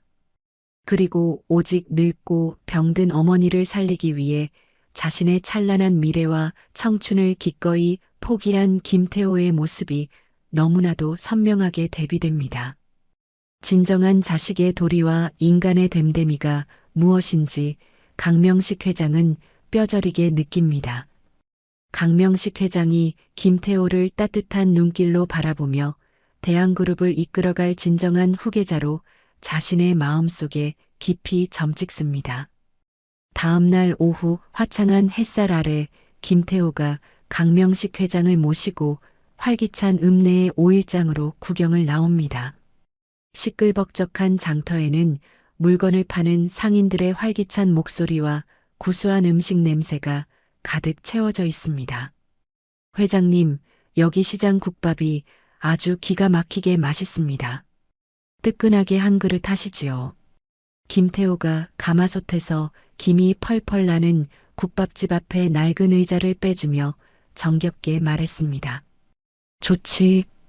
태호 군이 추천하는 음식이라면 무조건 맛있을 거네. 어서 앉아서 먹세. 강명식 회장이 어린아이처럼 활짝 웃으며 자리에 앉았습니다. 두 사람은 투박한 뚝배기에 가득 담긴 뜨거운 소머리 국밥을 땀을 뻘뻘 흘리며 맛있게 비워냅니다. 태호 군, 자네 덕분에 내가 살아 숨쉬는 진짜 재미와 행복을 알게 되었네. 나를 살려줘서 정말 고맙네. 강명식 회장이 목에 두른 수건으로 땀을 닦으며 진심 어린 목소리로 전했습니다. 가족끼리 자꾸 고맙다는 말씀은 하시는 게 아닙니다. 국물 식기 전에 어서 더 드시지요. 김태호가 큼직한 깍두기를 강명식 회장의 숟가락에 정성스레 올려주며 다정하게 대답했습니다. 가족이라는 김태호의 따뜻한 단어에 강명식 회장의 가슴이 뭉클해집니다. 강명식 회장과 김태호는 시장통 한가운데서 친부자보다 더 끈끈하고 깊은 유대를 쌓아가며 크게 소리내어 호탕하게 웃습니다. 적막하기만 했던 시골집 마당에도 이제는 세 사람의 따뜻한 웃음꽃이 매일매일 활짝 피어납니다. 한편 그 시각 어둠이 짙게 깔린 서울의 최고급 요정 안쪽 깊숙한 비밀방입니다. 강성민 부회장이 극도의 불안감과 분노로 일그러진 얼굴을 한 채 비싼 양주잔을 벽에 집어 던져 산산조각 냅니다. 다 죽어가는 아버지가 그 좁은 배에서 감쪽같이 사라지다니. 그 많은 경호원 새끼들은 다 장님이었단 말이냐. 강성민이 목에 핏대를 흉하게 세우며 악을 썼습니다. 맞은편 소파에 앉아있던 제복 차림의 부패한 경찰 간부가 식은땀을 흘리며 굽신거립니다. 부회장님, 제발 고정하십시오. 제가 전국 경찰 통신망을 불법으로 다 동원해서 영감님 위치를 샅샅이 추적하고 있습니다. 며칠만 더 주시면 반드시 찾아내겠습니다. 경찰 간부가 두 손을 비비며 비굴한 웃음을 지었습니다. 기다릴 시간 따위는 없어. 당장 내일 오전이 주주총회란 말이야. 오늘 밤 안에 당장 찾아내서 그 늙은이 숨통을 완벽하게 끊어놔야 해. 강성민이 두 주먹을 쾅쾅 내리치며 짐승처럼 으르렁거렸습니다. 그때 굳게 닫혀있던 방문이 열리며 얼굴에 거대한 칼자국이 있는 험악한 인상의 외국인 사내가 방 안으로 성큼성큼 들어섭니다.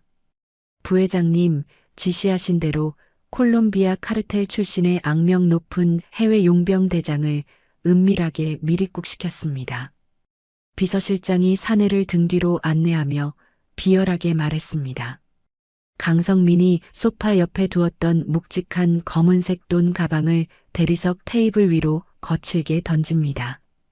가방이 열리자 5만 원권 돈다발이 산더미처럼 쏟아질 듯 꽉 차 있습니다. 이건 작전 착수금이다. 수단과 방법을 가리지 말고 내 아버지를 찾아내. 그리고 그 늙은이 곁에 있는 놈들까지 단 한 명도 살려두지 말고 아주 씨를 말려버려. 강성민이 피도 눈물도 없는 악독한 눈빛으로 용병 대장에게 지시했습니다. 용병 대장이 거친 손으로 돈 가방을 번쩍 집어들며 섬뜩하고 비릿한 미소를 짓고는 고개를 천천히 끄덕입니다. 돈에 매수된 악명 높은 용병 부대가 강명식 회장의 행방을 쫓아 피비린내 나는 잔혹한 추격과 사냥을 본격적으로 시작합니다. 다음 날 아침 8시입니다. 김태호가 어머니의 혈압약을 처방받기 위해 읍내의 낡은 약국에 들릅니다. 약사가 약을 짓는 것을 기다리던 김태호의 날카로운 시선이 약국 한 구석에 켜진 텔레비전 화면으로 빠르게 향합니다. 화면에는 긴급 뉴스 속보라는 붉은 자막이 큼지막하게 떠 있습니다. 긴급 속보 전해드립니다. 대한그룹 강명식 회장께서 오랜 지병이 악화되어 현재 매우 위독하신 상태로 알려졌습니다. 이에 따라 장남 강성민 부회장이 내일 오전 열리는 임시 주주총회에서 그룹의 모든 경영 권한을 승계할 예정입니다. 텔레비전 속 앵커의 다급한 목소리가 약국 안을 쩌렁쩌렁하게 채웁니다. 김태호가 약사가 내미는 약봉지를 거칠게 낚아채듯 받아들고 밖으로 쏜살같이 뛰어나갑니다. 트럭을 미친 듯이 몰고 온 김태호가 흙먼지를 거칠게 일으키며 시골집 마당으로 다급하게 뛰어들어옵니다. 회장님, 당장 짐을 챙기셔야 합니다. 큰일 났습니다. 방금 뉴스에서 강성민 부회장이 회장님을 병으로 위독한 상태라고 뻔뻔하게 위장 발표했습니다. 내일 아침에 회사를 완전히 장악할 속셈입니다.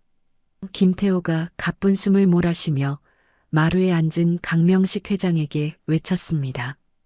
차를 마시던 강명식 회장의 두 주먹이 걷잡을 수 없이 부들부들 떨리기 시작합니다. 기어이 그 패륜한 놈이 내 평생의 피땀을 통째로 꿀꺽 삼키려 드는구나. 내 두 눈에 흙이 들어가기 전에는 절대 그렇게 두지 않을 것이다. 강명식 회장이 자리에서 호랑이처럼 벌떡 일어서며 억눌렀던 분노를 화산처럼 토해냈습니다. 회장님, 제가 내일 주주총회장까지 회장님을 가장 안전하게 모시겠습니다. 당당하게 살아서 돌아가 그놈의 추악한 악행을 만천하에 남김없이 다 밝혀버리시지요. 김태호가 흔들림 없는 강인하고 묵직한 눈빛으로 말했습니다. 그래, 태호군. 이제 내가 믿을 사람은 세상 천지에 자네 하나뿐이네. 내일 아침 우리 두 사람이 지옥에서 살아 돌아온 유령이 되어 그 잔혹한 놈을 철저하게 심판하러 가세. 강명식 회장이 김태호의 두 손을 굳게 맞잡으며 결연하게 다짐했습니다. 결전의 날을 하루 앞둔 늦은 밤입니다. 어둠이 짙게 깔린 시골집 주변의 비포장도로 위로 검은색 밴 여러 대가 전조등을 완전히 끈 채 소리 없이 멈춰 섭니다. 차 문이 일제히 열리고 소음기가 장착된 자동 소총과 야간 투시경으로 중무장한 수십 명의 용병들이 쏟아져 나오죠. 콜롬비아 카르텔 출신의 용병 대장이 손가락을 까딱거리며 잔혹한 수신호를 보냅니다. 살기 가득한 용병들이 시골집의 앞뒤를 겹겹이 포위하며 발소리 하나 내지 않고 은밀하게 진입로를 따라 접근해요. 같은 시각 방 안에서 얕은 잠을 자던 김태호의 두 눈이 번쩍 떠집니다. 과거 수많은 사지에서 단련된 김태호 특유의 전투 감각이 창밖에서 느껴지는 몹시 불길한 인기척을 날카롭게 포착했습니다. 김태호가 용수철처럼 튀어올라 강명식 회장과 어머니가 주무시는 방으로 재빨리 뛰어갑니다. 어머니, 회장님, 당장 일어나셔야 합니다. 김태호가 두 사람의 어깨를 조심스럽게 흔들며 다급하게 깨웠습니다. 아이고, 태호야. 한밤중에 무슨 일이냐? 누가 찾아오기라도 한 거니? 어머니가 놀란 눈으로 이불을 움켜쥐며 물었죠. 밖에 낯선 놈들이 집을 완전히 포위했습니다. 당장 방 안쪽에 있는 가장 안전한 지하 창고로 피하셔야 합니다. 김태호가 어머니를 번쩍 업어들며 굳은 목소리로 대답했습니다. 태호군, 기어이 그 악마 같은 놈들이 여기까지 냄새를 맡고 찾아왔군. 나 때문에 자네 집이 쑥대밭이 되겠어. 강명식 회장이 사색이 된 얼굴로 몸을 파르르 떨며 일어났습니다. 김태호가 안방 장롱 뒤에 숨겨진 낡은 지하 창고 문을 거칠게 열어젖힙니다. 김태호가 어머니와 강명식 회장을 어둡고 비좁은 지하 창고 안으로 신속하게 밀어 넣어요. 창고 문을 닫으려는 찰나 쨍그랑하는 날카로운 소리와 함께 거실 유리창이 와장창 박살납니다. 용병들이 밖에서 던진 연막탄이 방바닥을 요란하게 구르며 매캐하고 독한 가스를 미친 듯이 뿜어내기 시작하죠. 쾅쾅거리며 굳게 닫힌 낡은 현관문을 무자비한 도끼로 거칠게 부수기 시작하는 섬뜩한 소리가 집 안을 공포로 몰아넣습니다. 밖에서 마이크가 켜지는 날카로운 기계음이 들리더니 용병 대장의 탁한 목소리가 방송으로 쩌렁쩌렁 울려 퍼져요. 안에 숨어있는 강명식 영감탱이, 내 목소리 똑똑히 들어라. 우리는 내 친아들 강성민 부회장의 명령을 받고 여기 왔다. 용병 대장이 메가폰에 대고 악에 바친 소리로 흉악하게 외쳤습니다. 도간에 든 쥐새끼처럼 숨어서 시간 낭비하지 말고 지금 당장 내 두 발로 걸어 나와라. 네가 순순히 밖으로 나오면 나머지 불쌍한 가족들 목숨만은 확실하게 살려주겠다. 용병 대장이 거칠게 웃으며 기만적인 협박을 쏟아냅니다. 내 놈이 어미 품에 숨는다고 우리가 못 찾을 줄 아느냐. 10초 안에 문 열고 나오지 않으면 이 집을 통째로 불태워버리겠다. 용병 대장의 목소리가 밤하늘을 잔인하게 찢어놓죠. 지하 창고 안에서 그 악랄한 협박을 고스란히 듣고 있던 강명식 회장의 두 눈에서 뜨거운 눈물이 주르륵 흘러내립니다. 자신 하나 때문에 아무 죄 없는 생명의 은인 김태호와 그 늙은 어머니가 참혹하게 찢겨 죽을 위기에 처했다는 끔찍한 자책감이 강명식 회장의 숨통을 강하게 조입니다. 강명식 회장이 창고 구석에 놓여 있던 날카로운 농기구 낫을 덥석 집어듭니다. 어르신, 지금 그 위험한 낫을 들고 대체 뭘 하시려고 그럽니까? 당장 내려놓으세요. 어머니가 사색이 되어 강명식 회장의 팔을 두 손으로 꽉 붙잡으며 비명을 질렀습니다. 아주머니, 이 모든 끔찍한 일은 다 나 때문입니다. 내가 이 목숨을 여기서 당장 끊어버려야 저 악마 같은 놈들이 돌아갈 것입니다. 강명식 회장이 낫을 자신의 목 근처로 가져다 대며 피를 토하듯 오열했습니다. 내 평생 이렇게 가슴 따뜻한 분들에게 끔찍한 민폐를 끼치고 뻔뻔하게 살아남을 수는 없습니다. 차라리 여기서 내가 죽는 게 맞습니다. 강명식 회장이 바닥에 주저앉아 통곡을 터뜨렸죠. 그 순간 김태호가 강명식 회장의 손목을 강철 같은 악력으로 꽉 틀어쥐며 낫을 거칠게 빼앗아 바닥으로 멀리 던져버립니다. 회장님, 지금 무슨 나약한 소리를 하시는 겁니까? 절대 그런 끔찍한 생각 마십시오. 김태호가 강명식 회장의 어깨를 꽉 붙잡고 무섭게 호통을 쳤습니다. 태호군, 나 혼자 여기서 죽으면 자네 모자는 살 수 있네. 나를 제발 밖으로 나가게 문을 열어주게. 강명식 회장이 김태호의 바짓가랑이를 붙잡고 처절하게 애원했습니다. 한 번 맡은 임무는 절대 포기하지 않습니다. 회장님을 끝까지 지키는 것이 제 임무입니다. 김태호가 강명식 회장의 두 눈을 똑바로 응시하며 묵직하고 단호하게 대답했습니다. 저는 그깟 동네 양아치들에게 목숨을 구걸하는 놈이 아닙니다. 저를 믿고 어머니와 함께 여기서 귀를 막고 엎드려 계십시오. 김태호가 강명식 회장의 어깨를 따뜻하게 다독이며 진정시킵니다. 김태호의 흔들림 없는 강인한 맹세에 강명식 회장은 오열을 서서히 멈추고 김태호의 손을 꽉 마주 잡습니다. 그때 밖에서 타다당하는 소름 끼치는 총성이 연달아 울리며 수십 발의 무자비한 총탄이 시골집의 얇은 나무 벽을 요란하게 뚫고 쏟아져 들어옵니다. 거실에 놓여있던 텔레비전과 식탁 등 집안의 낡은 집기들이 산산조각이 나며 날카로운 파편을 사방으로 튀기죠. 아이고, 하나님 부처님. 우리 착한 아들 태호 제발 머리카락 하나 다치지 않게 보살펴 주십시오. 어머니가 공포에 덜덜 떨면서도 두 손을 간절하게 모으고 눈물을 흘리며 기도했습니다. 어머니, 밖에서 무슨 끔찍한 소리가 나도 절대 이 창고 문을 열고 나오시면 안 됩니다. 제가 쥐새끼들 싹 다 깔끔하게 청소하고 금방 돌아오겠습니다. 김태호가 어머니의 거친 손을 한번 꽉 쥐어주고는 지하 창고 문을 굳게 닫고 자물쇠를 걸어 잠가버립니다. 혼자 거실로 올라온 김태호는 특수 무기 대신 예전심에 잠수 작업에 쓰던 두껍고 묵직한 티타늄 다이빙 나이프한 자루만을 허리춤에서 서늘하게 꺼내듭니다.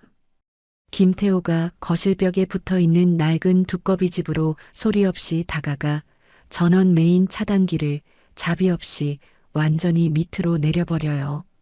순식간에 시골집 안은 빛 한 줌 들어오지 않는 칠흑 같은 암흑천지로 완벽하게 변해버립니다. 최첨단 군용 장비 하나 없는 맨몸 상태이지만 김태호의 입가에는 맹수 같은 서늘하고 잔혹한 미소가 번집니다. 과거 UDT 시절 숨이 멎을 듯한 어둠 속에서 혹독하게 훈련받은 김태호의 암전 적응력과 초인적인 감각이 극한으로 깨어나기 시작하죠. 김태호는 두 눈을 차분하게 감고 오직 밖에서 들려오는 용병들의 미세한 숨소리와 군화 발걸음 소리만으로 적들의 위치와 숫자를 완벽하게 파악합니다. 마치 사냥감을 노리는 거대한 흑표범처럼 김태호가 소리 없이 거실의 어둠 속으로 완벽하게 스며듭니다. 우지끈하는 거친 파열음과 함께 마침내 낡은 현관문이 도끼에 의해 처참하게 부서져 나갑니다. 소총에 달린 밝은 전술 조명으로 어두운 거실을 어지럽게 수색하며 선발대 용병 5명이 집 안으로 조심스럽게 진입하죠. 야, 불이 다 꺼졌잖아. 쥐새끼들 어디 숨었는지 구석구석 샅샅이 뒤져서 모조리 끌어내. 선발대 조장이 총구를 이리저리 겨누며 날카롭게 속삭였습니다. 거실에는 개미 새끼 한 마리 보이지 않습니다. 안방 쪽으로 이동해서 수색을 계속하겠습니다. 맨 뒤에 서 있던 덩치 큰 용병이 무전기에 대고 작게 대답했습니다. 용병들이 거실 바닥에 흩어진 깨진 유리 파편들을 무심코 밟으며 방심한 채 안방 쪽으로 일제히 고개를 돌리는 찰나의 순간입니다. 거실 천장의 굵은 대들보 위에 거미처럼 거꾸로 매달려 숨어있던 김태호가 소리 없이 바닥으로 사뿐하게 착지해요. 바닥에 발이 닿자마자 짐승처럼 도약한 김태호가 맨 뒤에 서 있던 덩치 큰 용병의 등 뒤로 유령처럼 파고듭니다. 김태호의 굵고 단단한 두 팔이 용병의 목을 강하게 휘감고 우두둑하는 끔찍한 소리와 함께 기도를 단숨에 꺾어버립니다. 용병은 짧은 비명조차 밖으로 지르지 못하고 김태호의 거대한 품에 안긴 채 썩은 고목처럼 픽 쓰러집니다. 김태호가 죽은 용병의 무거운 몸뚱이를 바닥에 소리 하나 내지 않고 부드럽게 내려놓습니다. 바로 뒤에 있던 동료가 쓰러진 소리조차 전혀 눈치채지 못한 채 남은 4명의 선발대는 조명 불빛만 비추며 앞만 보고 조심스럽게 걸어가죠. 어둠과 완벽하게 하나가 된 김태호가 서늘한 티타늄 다이빙 나이프를 고쳐 쥐고 남은 적들 사이를 잔혹하게 파고듭니다.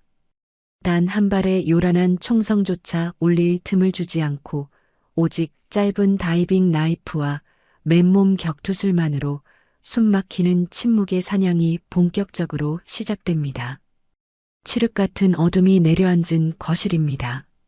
김태호가 두 번째 용병의 등 뒤로 소리 없이 바싹 다가붙습니다.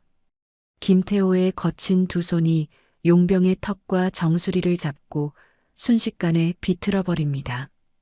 짧게 뼈 부러지는 소리와 함께 두 번째 용병이 바닥으로 힘없이 쓰러집니다. 무슨 소리 안 들렸어? 뒤에 놈들 다 어디 갔어? 선발대 조장이 전술 조명을 뒤로 휙 비추며 당황한 목소리로 물었습니다. 빛이 허공을 가르는 그 짧은 찰나에 김태호가 짐승처럼 바닥을 박차고 튀어오릅니다. 김태호가 들고 있던 두꺼운 티타늄 다이빙 나이프의 뭉툭한 손잡이로 세 번째 용병의 관자놀이를 무자비하게 내리찍습니다. 세 번째 용병이 억소리조차 내지 못하고 기절하며 고꾸라집니다. 이 자식 어디 숨었어? 당장 불 켜. 선발대 조장이 허공에 총구를 마구 휘두르며 악을 썼습니다. 하지만 김태호의 발차기가 조장의 명치를 대포알처럼 강하게 들이받습니다. 조장의 입에서 피가 터져 나오고 몸이 허공을 날아 산산조각난 텔레비전 위로 처박힙니다. 단 10여 초 만에 거실로 진입했던 무장용병 5명이 김태호의 압도적인 격투술 앞에 전원 무력화되었습니다. 집 밖에서 상황을 지켜보던 용병 대장이 무전기에 대고 거칠게 소리칩니다. 선발대 응답해. 당장 상황 보고해. 안에 무슨 일이야? 용병 대장이 신경질적으로 무전기를 흔들며 외쳤습니다. 무전기 너머로는 소름 끼치는 정적만이 흐릅니다. 이 쓸모없는 새끼들. 전부 쏴버려. 집을 아예 가루로 만들어버려. 용병 대장이 분노로 얼굴이 불그락푸르락해져서 부하들에게 일제 사격을 지시했습니다. 수십 명의 용병이 낡은 시골집을 향해 일제히 무자비한 화력을 쏟아붓기 시작하죠. 타다당하는 귀가 찢어질 듯한 총성이 밤하늘을 가득 채웁니다. 수백 발의 총탄이 얇은 벽을 벌집처럼 뚫고 들어가며 집안은 순식간에 처참한 쑥대밭으로 변해갑니다. 그 아비규환의 순간에 김태호는 거실 천장에 뚫린 환풍구 덮개를 열고 지붕 위로 재빠르게 기어 올라갑니다. 김태호가 납작하게 엎드려 주변 야산을 날카로운 매의 눈으로 스캔합니다. 집을 향해 붉은 레이저 포인터가 곱게 뻗어나온 숲속의 큰 나무 위를 정확하게 발견하죠.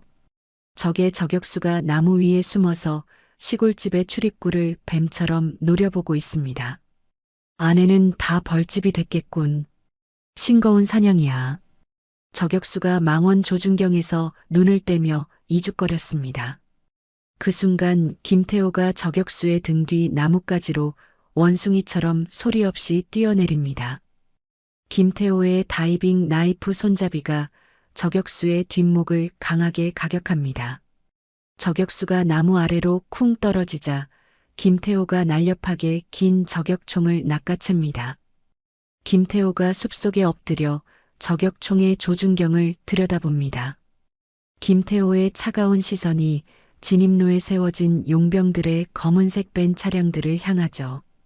탕하는 묵직한 총성과 함께 첫 번째 벤의 앞 타이어가 형체도 없이 터져나갑니다. 연이어 총알이 날아가며 모든 차량의 타이어와 지붕에 달린 통신 안테나를 완벽하게 박살내버립니다. 어디서 쏘는 거야? 저격수 응답해.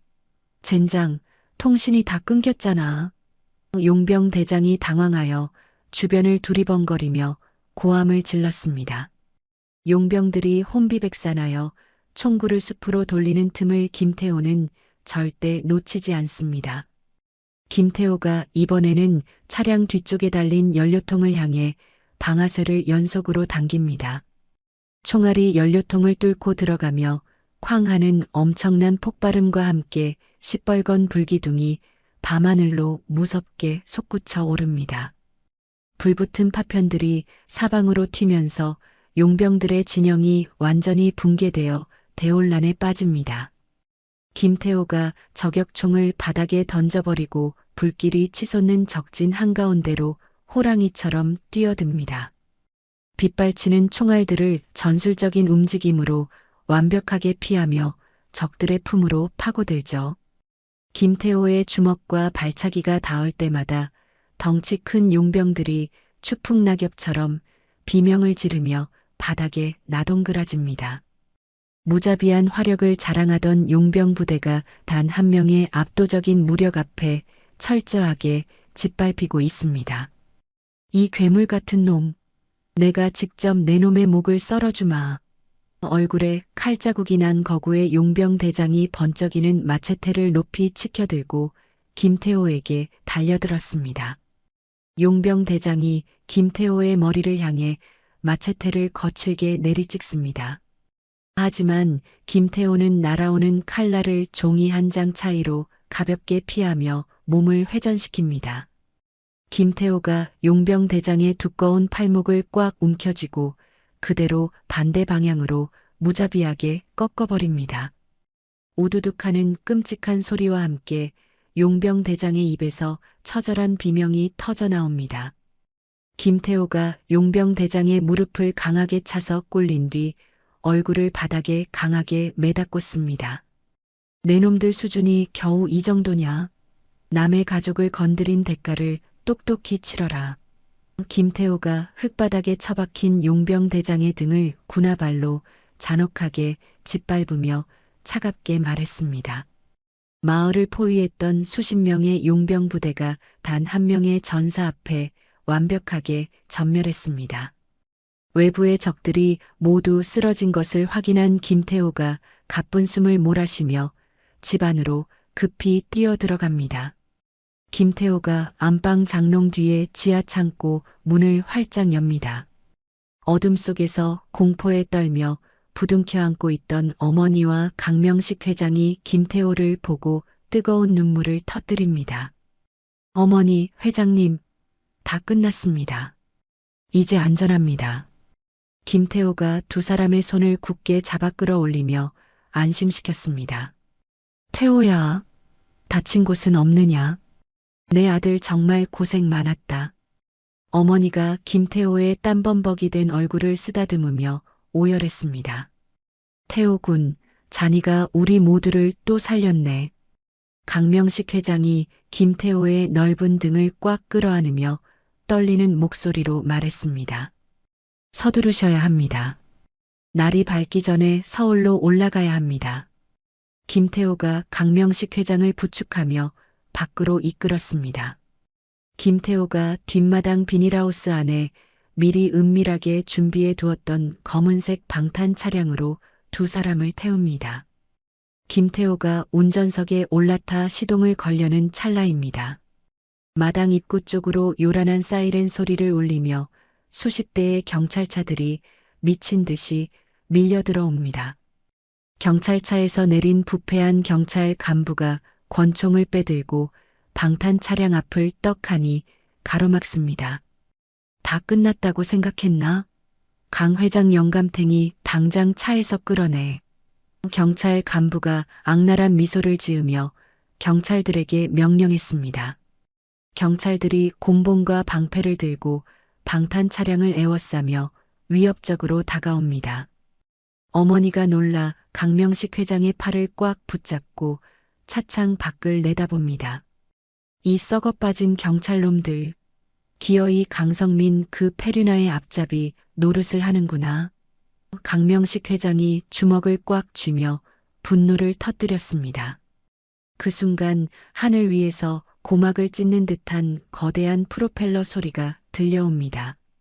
시골집 밤하늘 위로 시커먼 군용 헬기 두 대가 엄청난 바람을 일으키며 나타나죠.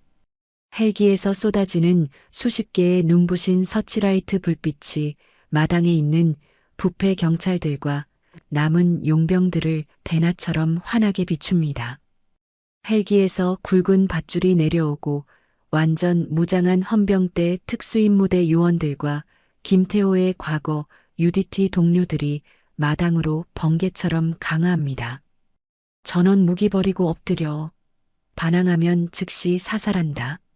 UDT 출신 박 중사가 기관단총을 겨누며 벼락같이 호통을 쳤습니다. 압도적인 화력과 기세를 뿜어내는 진짜 특수부대원들의 등장에 부패 경찰 간부는 하얗게 질려 권총을 땅에 떨어뜨립니다. 방패를 들고 있던 경찰들과 숨어있던 잔당 용병들이 모두 바닥에 납작 엎드려 두 손을 머리 위로 올리고 덜덜 떱니다. 박 중사가 김태호의 차 창문 쪽으로 다가와 빳빳하게 거수 경례를 올립니다. 태호 선배님, 명령하신 대로 지원 병력 완벽하게 데리고 왔습니다. 이 쓰레기들은 저희가 다 알아서 청소하겠습니다. 어서 출발하십시오. 박 중사가 환하게 웃으며 씩씩하게 보고했습니다. 고맙다. 이 은혜는 나중에 꼭 갚으마. 김태호가 차창을 내리고 박 중사의 어깨를 꽉 쥐어주며 듬직하게 대답했습니다. 김태호가 창문을 올리고 총알 자국으로 엉망이 된 방탄 차량의 엔진을 굉음과 함께 올립니다. 김태호가 피투성이가 된 얼굴로 조수석에 앉은 강명식 회장을 쳐다봅니다. 회장님, 이제 진짜 사냥을 하러 갈 시간입니다. 김태호가 묵직하고 비장하게 선언했습니다. 가세, 내 피땀이 서린 회사를 그 악마놈의 손에서 되찾으러 가세. 강명식 회장이 두 눈을 번뜩이며 단호하게 고개를 끄덕였습니다. 김태호가 가속 페달을 끝까지 밟자 방탄 차량이 흙먼지를 거칠게 일으키며 마당을 빠져나갑니다. 밤안개를 뚫고 무섭게 질주하는 검은 차량이 아침 해가 붉게 떠오르는 서울 한복판을 향해 맹렬하게 속력을 높입니다. 다음 날 아침 8시 대한그룹 본사의 화려한 대강당입니다. 수많은 취재진의 사진기 불빛이 번쩍이는 가운데 그룹의 임원들과 주주들이 무거운 표정으로 자리를 가득 채우고 있습니다. 오늘은 강성민 부회장이 새로운 회장으로 취임하고 그룹의 모든 경영 권한을 완벽하게 승계받는 임시 주주총회가 열리는 날입니다.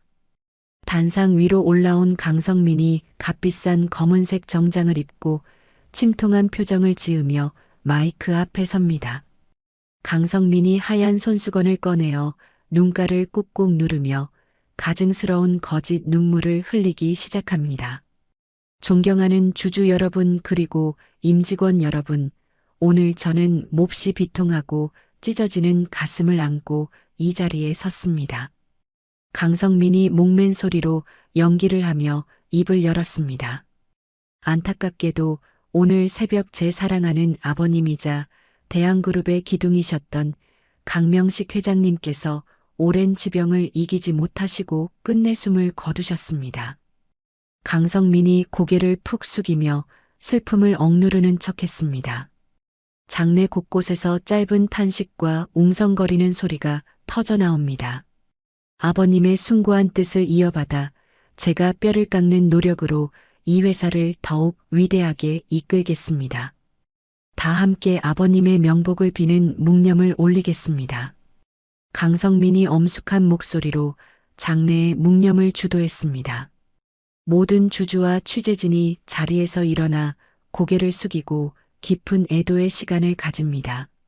묵념이 끝나자 사회자가 경영권 승계 안건을 통과시키기 위해 주주들에게 찬성 단추를 눌러달라고 요청하죠. 주주들이 책상 위에 놓인 찬성 단추를 향해 손을 뻗는 바로 그 찰나의 순간입니다. 쾅 하는 고막을 찢을 듯한 거대한 굉음과 함께 굳게 닫혀있던 대강당의 두꺼운 호두나무 문이 산산조각이 나며 날아갑니다. 산만한 덩치의 보안 요원 3명이 비명을 지르며 대강당 바닥으로 짐짝처럼 내동댕이 쳐집니다. 부서진 문틈 사이로 흙먼지를 툭툭 털어내며 김태호가 당당하고 위압적인 걸음걸이로 걸어 들어옵니다. 김태호가 앞을 가로막는 남은 보안 요원들의 관절을 가볍게 꺾어 제압하며 길을 넓게 엽니다.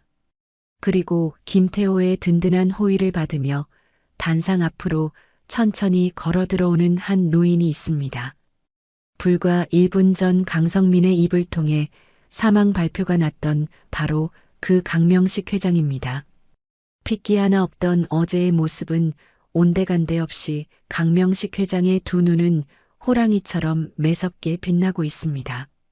죽은 줄로만 알았던 강명식 회장의 등장에 대강당 안은 마치 유령이라도 본 듯한 엄청난 충격과 찬물을 끼얹은 듯한 무거운 침묵에 휩싸입니다. 회장님 살아계셨어. 누군가 떨리는 목소리로 외치자 정적은 순식간에 깨지고 취재진의 사진기 불빛이 미친 듯이 번쩍이기 시작합니다.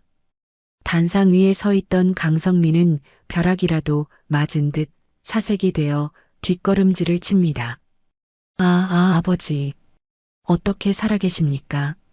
분명히 바다 한가운데서 강성민이 턱을 덜덜 떨며 말을 더듬었습니다. 왜?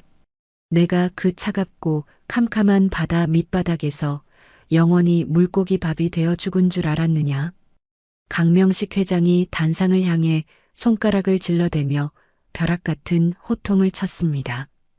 이 천하의 짐승만도 못한 페류나 놈아. 늙고 병든 아비를 치매 환자로 몰아 바다 위 감옥에 가두고 쥐도 새도 모르게 죽이려 한 내 놈의 악행을 내가 똑똑히 심판하러 지옥에서 살아 돌아왔다. 강명식 회장의 사자후가 대강당 전체를 쩌렁쩌렁하게 울립니다.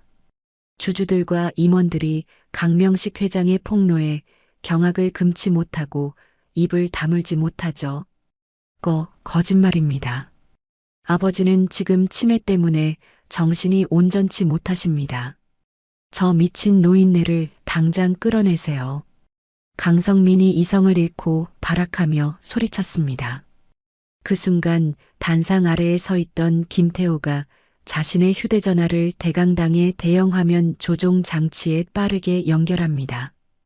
거대한 화면에 강명식 회장이 요트 최고급 객실에서 하반신이 묶인 채 강제로 약물을 투여받는 감시 카메라 해킹 영상이 선명하게 재생됩니다. 이어서 강성민이 악명 높은 해외 범죄 조직의 용병들에게 수십억 원의 비자금을 송금한 은행 거래 내역서가 화면을 가득 채웁니다. 내일 아침 배가 공해상에 도착하면 아버지를 바다에 던져버려 아주 자연스러운 실족사로 위장해서 물고기 밥으로 만들란 말이야. 화면 가득 강성민의 끔찍하고 잔혹한 살인 교사 목소리가 녹음 파일로 생생하게 흘러나옵니다. 움직일 수 없는 완벽한 증거들 앞에 강성민은 다리에 힘이 풀려 털썩 주저앉고 맙니다. 저런 짐승만도 못한 놈. 당장 회장 자리에서 끌어내라. 분노한 주주들과 임원들이 강성민을 향해 삿대질을 하며 거칠게 고함을 지릅니다. 대강당 뒷문이 열리며 미리 김태호의 연락을 받고 출동에 대기 중이던 광역수사대 형사들이 우르르 달려들어옵니다. 형사들이 단상으로 뛰어 올라가 주저앉은 강성민의 양팔을 뒤로 꺾고 차가운 수갑을 철컥 채워버립니다. 강성민 씨, 당신을 존속살인 미수 및 횡령 혐의로 긴급 체포합니다. 담당 형사가 매서운 눈초리로 미란다 원칙을 빠르게 고지했습니다. 이거 나란 말이야. 이 회사는 내 거야. 내가 대한그룹의 진짜 주인이라고. 강성민이 형사들에게 질탈당해 질질 끌려가며 눈물을 흘리고 처절하게 발악합니다. 가장 비참하고 추악한 모습으로 끌려가는 친아들의 뒷모습을 바라보며 강명식 회장은 잠시 깊고 씁쓸한 표정을 짓습니다. 자신이 평생 돈만 쫓느라 자식을 괴물로 키웠다는 뼈저린 후회가 가슴을 아프게 찌르죠. 하지만 강명식 회장이 고개를 돌리자 바로 곁에서 바위처럼 자신의 어깨를 든든하게 받쳐주고 있는 김태호의 굳건한 모습이 눈에 들어옵니다. 자신을 살리기 위해 목숨을 걸고 총알이 빗발치는 사지를 뚫어낸 진정한 아들 김태호와 눈이 마주치자 강명식 회장은 이내 따뜻하고 옅은 미소를 되찾습니다. 두 사람의 굳은 믿음이 담긴 시선이 사진기 불빛 속에서 조용히 교차합니다. 그로부터 1년의 평화로운 시간이 흘렀습니다. 대한그룹 경영 일선에 완벽하게 복귀한 강명식 회장은 썩은 뿌리를 완전히 도려내고 회사를 더욱 탄탄하게 키워냈죠. 그리고 그룹의 경호 총괄 이사이자 새로운 핵심 계열사의 대표 자리로 김태호를 임명하는 파격적인 인사를 단행했습니다. 김태호는 더 이상 어머니의 약값을 벌기 위해 낡은 잠수복을 입고 찬 바다를 떠돌던 가난하고 고단한 다이버가 아닙니다. 김태호는 완벽하게 재단된 고급스러운 정장 차림으로 강명식 회장의 옆을 그림자처럼 듬직하게 지키고 있습니다. 날카로운 통찰력과 압도적인 통솔력으로 그룹 내외부의 모든 위협을 철저하게 차단하는 대한그룹의 진정한 핵심 실세로 단단하게 자리 잡았죠. 바다가 한눈에 시원하게 내려다 보이는 강명식 회장의 새로운 최고급 대저택 정원입니다. 따뜻한 오후의 햇살이 푸른 잔디밭 위로 눈부시게 쏟아져 내립니다. 밀짚 모자를 쓴 김태호의 어머니와 편안한 생활복을 입은 강명식 회장이 정원 한쪽에 마련된 작은 텃밭에 쪼그려 앉아 있습니다. 두 사람은 흙투성이가 된 손으로 상추와 고추 모종을 조심스럽게 심으며 정겹게 담소를 나누고 있습니다. 어르신, 상추 모종은 이렇게 간격을 조금 띄워주셔야 나중에 잎이 크고 탐스럽게 자랍니다. 어머니가 강명식 회장에게 모종 심는 법을 다정하게 가르쳐 줍니다. 아주머니 말씀대로 하니까 아주 그럴싸해 보입니다. 이 상추가 다 자라면 우리 태호 군이 좋아하는 삼겹살이나 구워서 실컷 먹읍시다. 강명식 회장이 이마에 맺힌 땀을 닦으며 소년처럼 해맑게 웃었습니다. 아이고, 우리 태호가 고기 굽는 솜씨 하나는 끝내주지요. 빨리 상추가 쑥쑥 자랐으면 좋겠습니다. 어머니도 환하게 웃으며 고개를 끄덕였습니다. 피 한 방울 섞이지 않았지만 그 어떤 핏줄보다 깊고 끈끈한 유대로 단단하게 맺어진 세 사람입니다. 텃밭에서 들려오는 두 노인의 정겹고 환한 웃음소리가 커다란 저택의 마당을 가득 채우며 울려 퍼집니다. 그 평화롭고 따뜻한 풍경을 저택 테라스에 서서 가만히 내려다보던 김태호의 얼굴에 깊은 행복이 번집니다. 김태호가 고개를 들어 시원하게 펼쳐진 푸른 바다를 향해 섭니다. 더 이상 죽음의 공포와 가난의 눈물이 없는 넓은 바다를 바라보는 김태호의 입가에 평온하고 따뜻한 미소가 머뭅니다. 상처 입은 사람들이 서로를 구원하며 진정한 가족으로 거듭난 길고 험난했던 이야기가 눈부신 햇살 아래서 완벽하고 통쾌한 막을 내립니다. 피 한 방울 섞이지 않았지만 그 어떤 핏줄보다 더 진하고 끈끈한 가족애를 보여준 태호와 강 회장님의 이야기 어떻게 들으셨나요? 돈과 권력에 눈이 멀어 천륜을 저버린 친아들의 끔찍한 만행은 결국 스스로를 쳐나매는 족쇄가 되어 가장 비참한 파멸을 맞이했습니다. 반면 아무런 대가 없이 죽어가는 생명을 구하고 따뜻한 밥 한 끼를 내어준 태호 모자의 선의는 기적 같은 축복으로 돌아왔습니다. 우리가 세상을 살아가며 진짜 소중하게 지켜야 할 것은 물질적인 부나 권력이 아니라 사람과 사람 사이의 따뜻한 온기와 흔들리지 않는 믿음이라는 사실을 다시금 깨닫게 해주는 사연이었습니다.